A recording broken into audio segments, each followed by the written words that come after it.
Business class is full. She said it without looking at him. 3 words. Flat, dismissive, delivered the way someone might swat a fly from a countertop. No particular malice, no particular attention. Just a reflex. Just a habit dressed up as policy. Marcus Webb stood at the jetway entrance of Gate 14 at Chicago O'Hare International Airport, his boarding pass in hand, his garment bag folded neatly over one arm. He wore a charcoal wool blazer, pressed dark trousers, and shoes shined that morning the way his father had taught him. Heel first, then toe, then the edge, a slow circular motion that left the leather looking like still water. He had said nothing yet.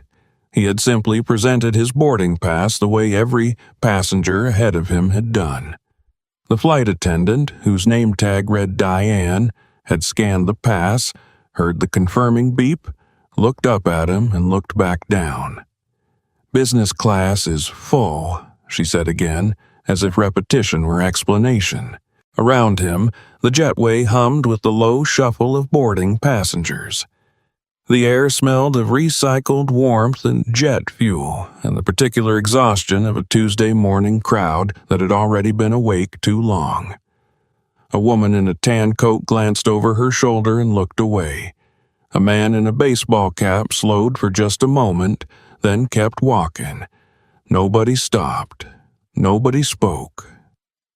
"I have a confirmed seat," Marcus said. Quiet, even. 7 words. Diane's expression did not change. "Sir, I'm going to need you to step aside. There may be a coach seat available toward the back." She said it loudly enough that the passengers nearest the door could hear the transaction. The offer, the implication, the direction of it. 2 people already in the boarding lane turned their heads. A woman in a camel-colored scarf looked at Marcus, then at Diane, then found something urgent to study in the middle distance. Nobody moved. Nobody intervened. "Stay with this one to the end. Every detail here is here for a reason." What Diane did not know, what not one person in that jetway understood, was who she had just redirected to the back of a plane he had every legal and purchased right to board. When the truth came out, it did not merely embarrass her. It cost her the job she had held for 11 years. It cost the airline something far larger. And it set in motion a reckoning felt in boardrooms and training rooms and HR offices from Chicago to Atlanta for months to come. But before we get there, let me take you back to the beginning. Let me show you who Marcus Webb really was. Now, here is what most people did not know about Marcus Webb. He was 44 years old, and he had spent the better part of 2 decades building something almost no one could see from the outside. He had grown up in a 2-bedroom house on the south side of Chicago, the second of 3 children raised by a woman named Evelyn Webb, who cleaned office buildings 5 nights a week and never once complained about it in front of her children. Evelyn had a saying she repeated so often that Marcus could hear it in her voice even now, even on mornings he woke in hotel rooms that cost more per night than she had made in a week. She would say, "Baby, the tree that survives the storm is not the one that argues with the wind. Stay low, build high." She said it at the kitchen table over instant oatmeal, steam rising from the bowls in the cold morning air of a Chicago November. She said it when his older brother got into trouble and Marcus was tempted to follow. She said it the morning he left for his first year at the University of Illinois on a partial scholarship, a duffel bag over one shoulder and $43 in his wallet, the screen door swinging shut behind him with a sound he had never forgotten. He had taken those words with him everywhere. Marcus had not announced himself on the way up.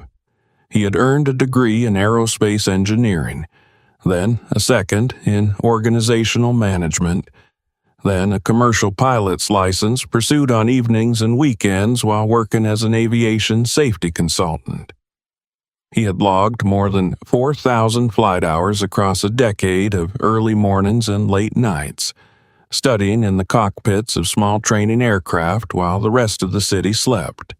He had served 6 years on the Federal Aviation Administration's Safety Advisory Panel.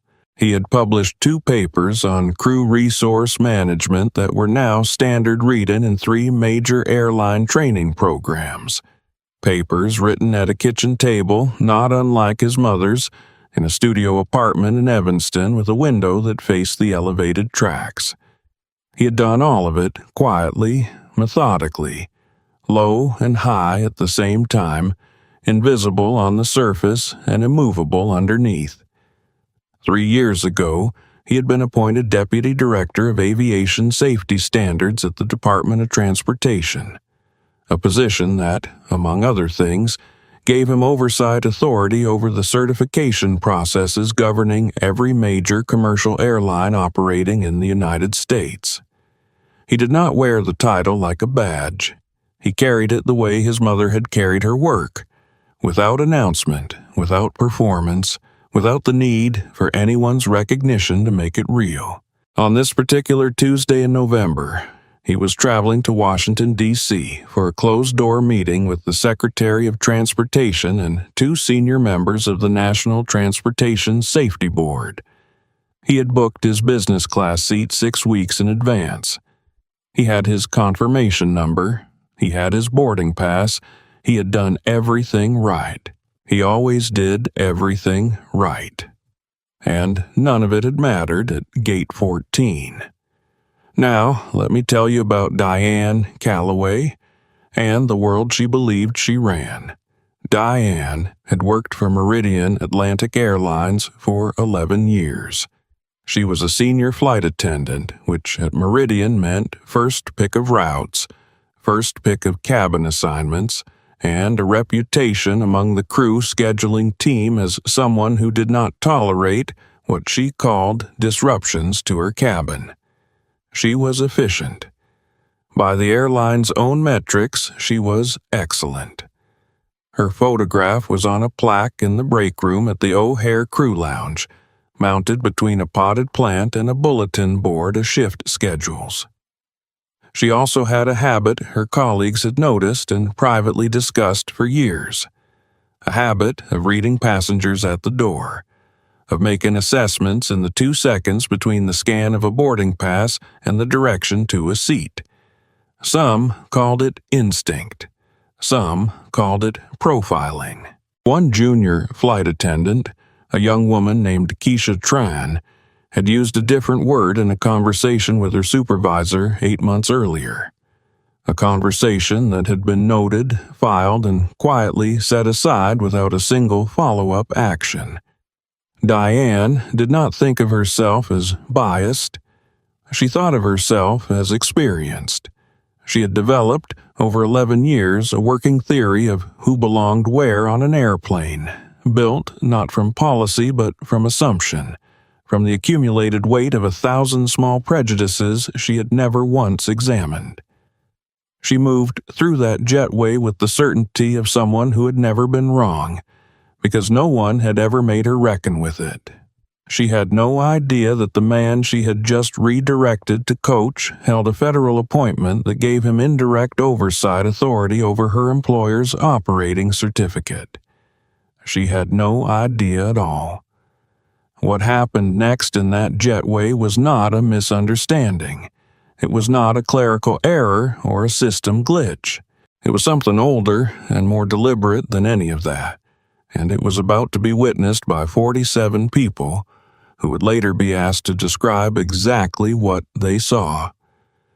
The humiliation did not stop at the jetway. Marcus stepped aside as Diane had instructed. He did not argue. He did not raise his voice. He stood to the right of the boarding lane, garment bag still folded over one arm, boarding pass still in his hand, and waited while the remaining business class passengers filed past him. He watched a man in a rumpled fleece jacket board without incident. his oversized carry-on bumping the doorframe as he passed. He watched a woman with a visibly overstuffed tote bag pass without a second glance. He waited with the particular stillness of a man who has learned that stillness itself is a form of testimony. When the boarding lane thinned, he stepped forward again. "I'd like to speak with your supervisor," he said. 6 words. Diane's response was immediate. "I am the senior flight attendant on this aircraft, sir. Business class is at capacity. If you'd like to fly today, I suggest you accept the seat in row 26 or speak with the gate agent about rebooking." She said it loudly enough that the passengers nearest the door could hear every syllable. 2 people, already seated in coach, turned their heads. A man near the window looked at Marcus, then at Diane, then back out the window at the gray November tarmac. A woman in a middle seat pressed her lips together and studied her phone with the focused attention of someone who has decided not to see something. Nobody said anything. Marcus did not move. He did not flush. He did not clench his jaw or shift his weight or do any of the things a man does when he is trying to contain something that wants out. He simply stood there, present and still, in the way his mother had taught him. Not with anger, not with the performance of grievance, but with the quiet, absolute refusal to be made smaller than he was. Diane turned to the gate agent at the door, a young man named Trevor Osei, and said, in a voice not quite low enough, "Can you help this gentleman find his alternate seat?" Trevor Osei was 26 years old. He had been working the gate at Meridian for 14 months. He was the only black employee visible in that section of the jetway at that moment, and he felt the weight of what was happening settle onto him like something physical. A hand pressing down between his shoulder blades, steady and insistent. He looked at Marcus. He looked at the boarding pass. He looked at the seat assignment printed clearly on the pass, 3C, business class, and his stomach turned over slowly, the way it does when you recognize something you have been hoping you would not have to recognize. He knew what he was supposed to do: redirect the passenger, smooth it over, keep boarding moving. That was his job, and he was aware, with the precise awareness of a young man who understood exactly how much his job cost him to keep, that stepping outside that role had consequences. He looked at Marcus one more time. Marcus looked back, and something passed between them. Not a plea, not an instruction, just a recognition. One man seeing another clearly in a moment that required clarity, in a corridor that smelled of recycled air and institutional indifference. Trevor Osei made a decision. "Ma'am," he said to Diane, his voice careful and steady, "I need to verify something before we redirect this passenger." He turned to his gate terminal and pulled up the manifest. Seat 3C Marcus Webb. Confirmed. Business class. Paid in full. No upgrade flag. No standby notation.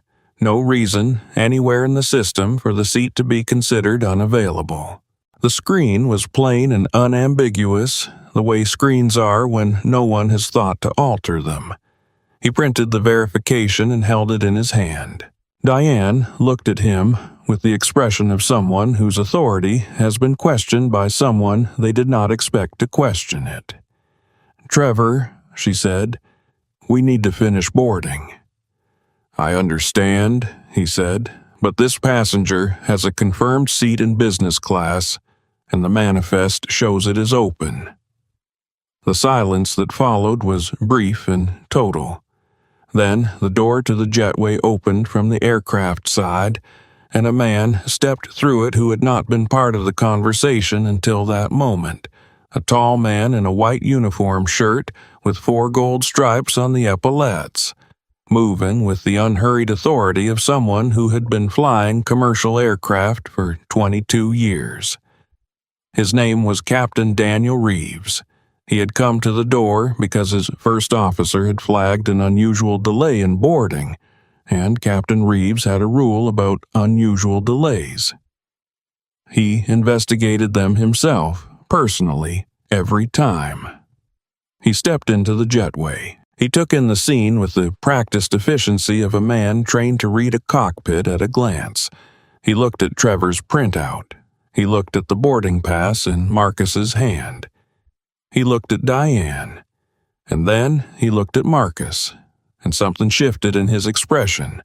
Not surprise exactly, but a careful, deliberate recognition, the kind that comes from having read a name on a published list and understanding in an instant what that name means. "Mr. Webb," Captain Reeves said. He extended his hand. Marcus took it. "I apologize for the delay," Captain Reeves said clearly, in the middle of the jetway, in front of the gate agent and the flight attendant and the passengers who had stopped moving when the door opened. "Your seat is ready. Please come aboard." He walked Marcus Webb to the aircraft door himself. The handshake lasted 3 seconds. It was witnessed by 11 people in the jetway and 2 crew members at the aircraft door. It looked, in the moment, like simple courtesy. It was only later, when the full context became clear, that those 11 people understood what they had actually seen. And it was about to become much more than a handshake. The flight from Chicago to Washington took 2 hours and 14 minutes. Marcus Webb sat in seat 3C, which had been empty, which had never been full, and which had been available the entire time. He ordered water. He opened his briefcase. He reviewed documents for his meeting with the Secretary of Transportation, documents concerning, among other things, a pending review of passenger rights enforcement protocols at 3 major domestic carriers, one of which was Meridian Atlantic Airlines. The pages were dense with regulatory language, and he moved through them with the ease of a man who had written half of the frameworks they referenced. He did not speak to Diane again during the flight. He never raised his voice. He never demanded anything. Across the entire boarding process, he had said fewer than 20 words. 20 words, in the right context, are more than enough. Now, here is what Diane Calloway did not know about the man she had redirected to row 26. She did not know that Captain Reeves had recognized Marcus Webb's name from the FAA Advisory Panel's published membership list, a list Reeves reviewed quarterly as a member of Meridian's Safety Committee. She did not know that Reeves had, during the flight, messaged Meridian's senior operations manager in Chicago, flagging the boarding incident by name, seat number, and passenger title. She did not know the operations manager had immediately escalated to Meridian's vice president of customer experience, who had escalated further before the plane touched down at Dulles. She did not know any of it. What she knew, as the aircraft landed and passengers deplaned, was that the man in 3C had given her no trouble. He had been quiet. He had been still. She had told herself, in the small, self-protective way that people tell themselves things that let them sleep at night, that the whole situation had been a misunderstanding, a system error, something that happened sometimes. She would learn within 48 hours exactly how wrong she was. The reckoning did not arrive as a confrontation. It did not arrive as anger or accusation or a raised voice in a terminal. It arrived the way real consequences tend to arrive, quietly, procedurally, with the full weight of institutional authority behind it, and with the particular coldness of a process that has already made up its mind. Meridian's Human Resources Division contacted Diane Calloway 2 days after the flight. She was placed on administrative leave pending a formal review. The review, conducted by a 3-person panel including Meridian's Chief Compliance Officer and an external aviation equity consultant, examined gate agent logs, manifest records, Trevor Osei's printout, and statements from 6 passengers who had been present in the jetway. It took 11 days. 11 days of documents and timestamps and the careful reconstruction of a 2-minute interaction that had felt, to Diane, like nothing at all. The panel's findings were unambiguous. Diane Calloway had denied a confirmed business class passenger his purchased seat without system justification, without policy basis, and in a manner the panel described, in writing, as consistent with the pattern of differential treatment documented in the prior incident reports, including the report Keisha Tran had filed 8 months earlier and that had been set aside without action. The panel recommended termination. Meridian's leadership approved it. Diane Calloway was dismissed on a Thursday morning, 11 years and 4 months after she had first pinned on the Meridian name tag. The airline issued a public statement, careful and corporate, the language of acknowledgement without full admission, but it named the incident specifically and committed to mandatory retraining for all cabin crew on equitable boarding procedures. 3 aviation industry publications and 2 national news outlets picked it up. Trevor Osei was formally commended by Meridian's VP of Customer Experience for his conduct during the boarding process. The commendation was placed in his personnel file. 3 months later, he was promoted to lead gate supervisor. He accepted the promotion on a Tuesday morning, standing at the same gate where he had made the decision that changed his career, and he thought about the look Marcus Webb had given him in the jetway. Not a plea, not an instruction, just a recognition. And he understood it now in a way he had only partially understood it then. He thought about what it had cost him to print that page and hold it up. He thought about what it would have cost him not to. The math was not complicated. Captain Daniel Reeves received no formal recognition. He had not expected any.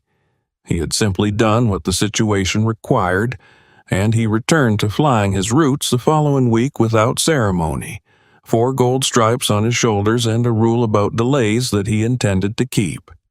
Marcus Webb attended his meeting at the Department of Transportation. He presented his findings to the Secretary and the NTSB panel. The meeting lasted 3 hours and 40 minutes and resulted in a formal directive to the FAA's Enforcement Division to open a review of passenger rights complaint handling at 6 domestic carriers, Meridian Atlantic among them. The directive was signed on a Wednesday afternoon. Marcus Webb's name was on the cover page. He did not speak publicly about what had happened at Gate 14. He did not give interviews. He did not post anything. Now, let me tell you about a woman named Patricia Hollis, and the world she had built around the certainty that she understood how things worked. Patricia Hollis was the Regional Vice President of Operations for Meridian Atlantic Airlines, covering the Midwest corridor from her office on the 14th floor of a glass tower in the Loop. She was 53 years old, 28 years into a career in commercial aviation management, and she had reached her position through genuine competence and a particular talent for knowing which relationships to maintain and which to let lapse. She dressed with deliberate understatement, dark suits, minimal jewelry, a watch that cost more than most people's monthly rent. She had a reputation for precision, for efficiency, for walking into a room and immediately understanding its geometry. She also had a reputation, among the people who worked beneath her, for deciding before conversation began who in the room was worth her full attention. Her superiors called it high standards. Her peers called it exacting. Her subordinates, in break rooms and parking garages and the back corners of airport lounges, called it something else entirely. Patricia Hollis had been the executive who received the escalation from Meridian's VP of Customer Experience on the afternoon of the Gate 14 incident. She had read the report. She had read Trevor Osei's manifest printout, the passenger's name, the seat number, the title. She had read all of it. And then she had decided the situation could be managed. She had said those words to her assistant with the calm confidence of a woman who had managed situations for 28 years and had not yet encountered one that managed her. She did not know, because she had not asked, what the alliance agreement said in Section 12, Paragraph 4. She did not know the full scope of Marcus Webb's federal authority. She knew the title, Deputy Director of Aviation Safety Standards, and she had assessed it by its surface. A federal appointment, mid-level, manageable. She was wrong about all of it. Here is what she did not know. Marcus Webb was also the principal outside counsel to the Midwestern Air Access Alliance, a nonprofit that protected the landing rights and gate access of regional carriers serving communities the major airlines had quietly abandoned.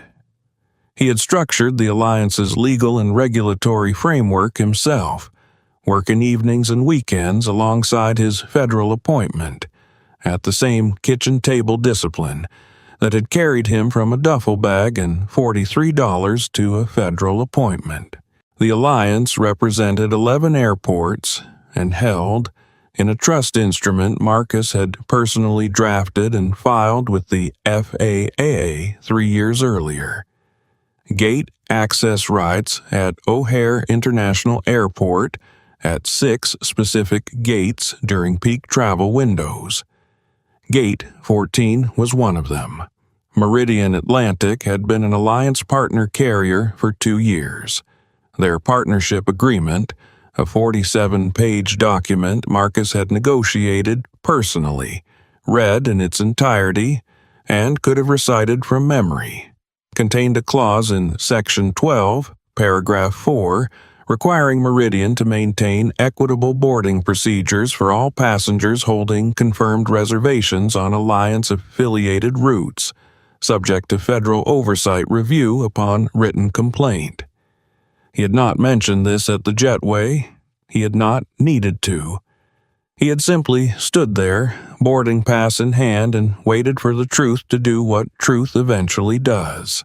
The person who would make Patricia Hollis's miscalculation visible was already sitting in a conference room 2 floors above her office. Meridian's general counsel, a careful woman named Sylvia Park, had spent the 48 hours following the incident doing what general counsels do when a situation begins to have the texture of a lawsuit. Reading documents, all of them, the alliance agreement, the FAA oversight directive, the prior incident reports, Keisha Tran's complaint from 8 months earlier, the panel's findings.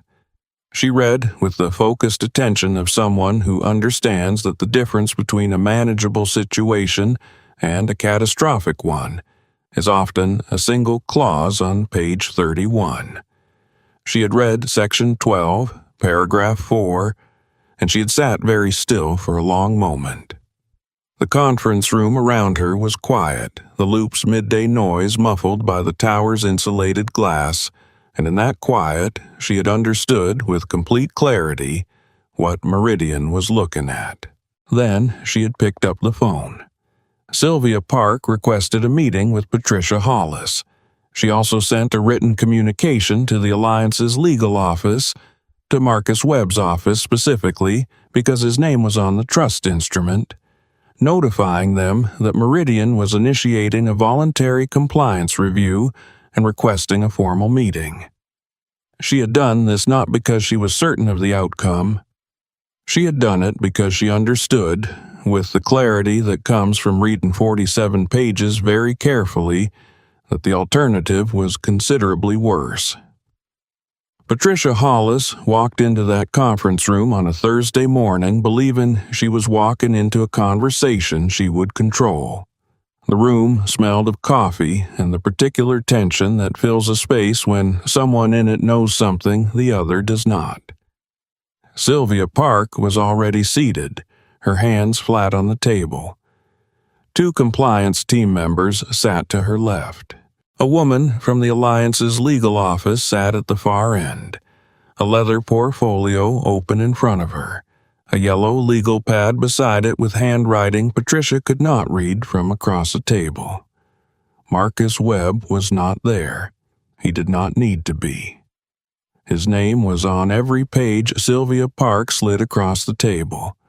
The Alliance Agreement flagged at Section 12 with a yellow tab, the Federal Oversight Directive signed with his name on the cover page, the written compliance notification addressed from his office, the trust instrument bearing his signature at the bottom of the final page. His name, again and again, in the careful typography of official documents, each one representing a different dimension of the same immovable fact. Patricia Hollis read.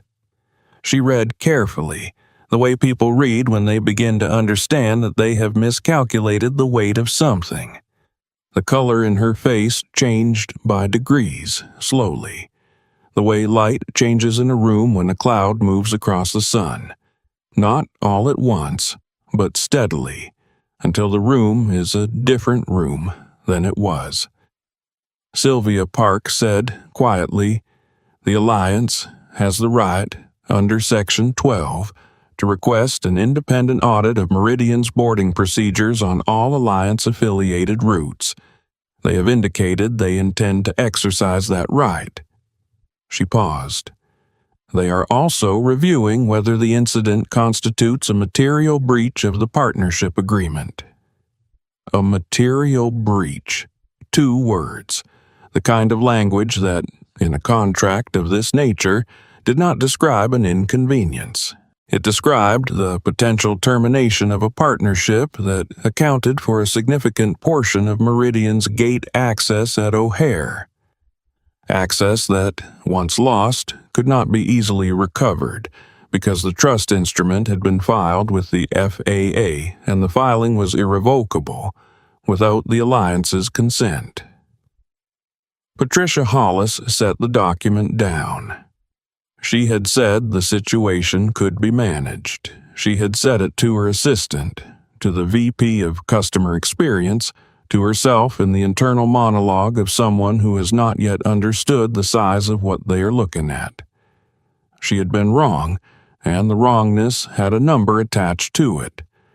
A number Meridian's CFO would calculate over the following 2 weeks and present to the board in a memo that began with the words "significant exposure." The compliance review took 6 weeks. The independent audit examined boarding records on 14 Meridian flights operating through Alliance-affiliated gates over an 18-month period. The findings identified a pattern of inconsistent boarding enforcement that aligned, statistically, with passenger demographics in ways the auditors described in writing as non-random. The word appeared in the executive summary, in the body of the report, and in the conclusion. 3 times. Non-random. The findings were submitted to the FAA's Enforcement Division, which had already opened a file on Meridian following Marcus Webb's meeting at the Department of Transportation. The audit findings went directly into that file, and the file grew thick. Patricia Hollis was placed on administrative leave 6 weeks after that Thursday morning. The investigation into her management of prior incident reports, including Keisha Tran's complaint, escalated to her level and set aside without a single follow-up action, took 4 months. At the end of those 4 months, Meridian's board accepted her resignation. The press release described it as a mutual decision. The people in the break rooms and parking garages and back corners of airport lounges described it differently. They said she had finally met the situation she could not manage. The FAA Enforcement Division completed its review 4 months after Marcus Webb's meeting at the Department of Transportation. It examined 31 months of boarding records across 8 Meridian hubs, complaint logs, resolution rates sorted by passenger demographics, and the full paper trail of Keisha Tran's report. It examined all of it, the way federal reviews examine things when the person who helped initiate them has spent 6 years on the FAA's own advisory panel and understands exactly which documents matter and why. The findings ran to 89 pages. The FAA issued a formal enforcement action against Meridian Atlantic Airlines on a Wednesday morning in late spring. The action included a civil penalty of $4.3 million, mandatory implementation of revised boarding equity protocols across all Meridian hubs within 90 days, and a requirement that Meridian submit to independent compliance monitoring for 3 years. The enforcement action was public record. It was reported in 4 aviation trade publications and picked up by 2 wire services before noon. Meridian's stock dropped 3 points by the close of trading that day. The board convened an emergency session the following week. One item on the agenda. The board had read the 89 pages, specifically the section tracing the complaint history, the escalation, the inaction, and the executive level at which the inaction had occurred. The vote to formally censure Patricia Hollis's management of prior incident reports passed without dissent. The censure was entered into the corporate record. It would follow her name in every professional context that required disclosure of material regulatory findings. She had managed situations for 28 years. She had not managed this one. Meridian's new interim VP of Operations, Carmen Vasquez, requested a full briefing on the alliance agreement in her first week. She read Section 12, Paragraph 4, twice. She called Sylvia Park afterward and said simply, "This should have been standard orientation material for every executive in this building." It became standard orientation material within 60 days. Keisha Tran received a formal written apology from Meridian's board, signed by the board chair, acknowledging that her complaint had been filed in good faith, handled improperly, and that the failure to act had contributed to the conditions that produced Gate 14 and the regulatory consequences that followed.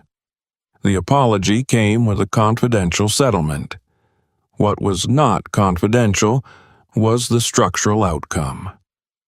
Meridian established a new anonymous reporting channel for cabin crew, administered by a third-party compliance firm, with mandatory response timelines and escalation protocols that could not be overridden at the regional VP level. The channel went live on the same day the FAA's monitoring period officially began. Trevor Osey accepted his promotion on a Tuesday morning, standing at Gate 14. His supervisor told him in person, shaking his hand at the same gate terminal where he had pulled up the manifest 11 months earlier. Trevor nodded, said thank you, and then stood for a moment at the jetway door, feeling the full weight of the decision he had made in that corridor settle into something that was not pride exactly, but was close to it. The particular satisfaction of a man who had done the right thing at the right moment and was still standing, still here, still himself. He thought about Marcus Webb. He thought about the look they had exchanged. Not a plea, not an instruction, just a recognition. He thought about what it had cost him to print that page and hold it up, and what it would have cost him not to. The math was not complicated. Marcus Webb returned to Chicago on a Friday evening in early June. He drove the south from the airport through neighborhoods he had known since childhood, past the corner store where he had bought candy with quarters as a boy, past the church where his mother had sung in the choir for 40 years, and pulled up in front of the two-bedroom house on the south side where Evelyn Webb was sitting on the porch the way she always sat in early summer evenings. Upright in the wooden chair, hands folded in her lap, watching the street with the patient attention of a woman who had seen a great deal of it and was not finished yet. He sat down beside her. The porch smelled of the honeysuckle she had planted along the railing 20 years ago, and of the coffee she kept in a thermos beside her chair, and of the particular warm stillness of a Chicago evening in June when the wind has gone quiet and the neighborhood sounds, a dog somewhere, a screen door, children 2 blocks over, carry farther than they should. He did not tell her about the enforcement action. He did not tell her about the $4.3 million or the 89 pages or the board censure. He told her that things had been resolved. He told her that the people who needed to be held accountable had been held accountable. He told her that a young man at the airport had done the right thing when it was hard, and that it had mattered. Evelyn Webb listened. She nodded, the slow, settled nod of a woman who had always known how the story would end, even when the middle was difficult to watch. She poured him coffee from the thermos and set the cup in front of him and said nothing for a long moment. The honeysuckle moved slightly in the last of the evening's warmth. Then she said, "The tree that survives the storm is not the one that argues with the wind." He had heard it 1,000 times. It still landed the same way every time. He held the cup in both hands and looked out at the familiar geometry of the block where he had grown up. The same houses, the same pavement cracks, the same light falling through the same trees at the same angle it had fallen his entire life. And felt, in the quiet of that porch, the full arc of everything that had happened close itself into something that was not triumph, and was not relief, but was something older and more durable than either. The feeling of a man who had built something real, in the only way real things get built, slowly, quietly, without applause, in the belief that the work itself was the point. He had never argued with the wind. He had simply grown his roots deep enough to wait. There is a version of this story that gets told as a story about power, about a man with a federal title and a 47-page contract who finally got what was coming to him. That version is not wrong exactly, but it misses what matters most, because the power that resolved this story did not live in the title or the contract alone. It lived in the 32 years of quiet work that preceded them. It lived in Evelyn Webb's kitchen table and a partial scholarship and a duffel bag and $43 and the decision, made over and over again across a lifetime, to stay low and build high and let the depth of the work speak for itself. And it lived in the people who, when the moment came, chose not to look away. A gate agent who printed a page and held it up. A junior flight attendant who filed a report knowing it might be ignored. A general counsel who read 47 pages on a Thursday morning and picked up the phone. A captain who came through a door because he had a rule about delays and the integrity to keep it. None of them were powerful in the way the story usually requires its heroes to be powerful. They were simply people who, in the moment when it cost them something, decided that the truth was worth the cost. This happens every day, in jetways and boardrooms and break rooms and parking lots and every space where someone looks at another person and decides, in 2 seconds, what they are worth and where they belong. It happens to people who are extraordinary and to people who are ordinary. And the extraordinary ones do not always have the enforcement action or the 47-page contract to fall back on. Most of the time, the boarding pass is real and the seat is theirs, and it still does not matter, and no one in the jetway says a word. The question this story leaves behind is not whether Marcus Webb deserved better. He did, and the record shows it. The question is what we do in the moments before the record is consulted. What we do when we are the person in the jetway who sees what is happening and has to decide, in the space of a breath, whether to print the page or keep walking. That question does not have an easy answer, but it has an honest one. If you have ever been in that jetway, on either side of it, drop a comment and tell me what you saw. I want to hear it. And if this story moved you, share it with someone who needs it. And subscribe, because every week we come back to find the people the world overlooked and tell their stories the way they deserve to be told.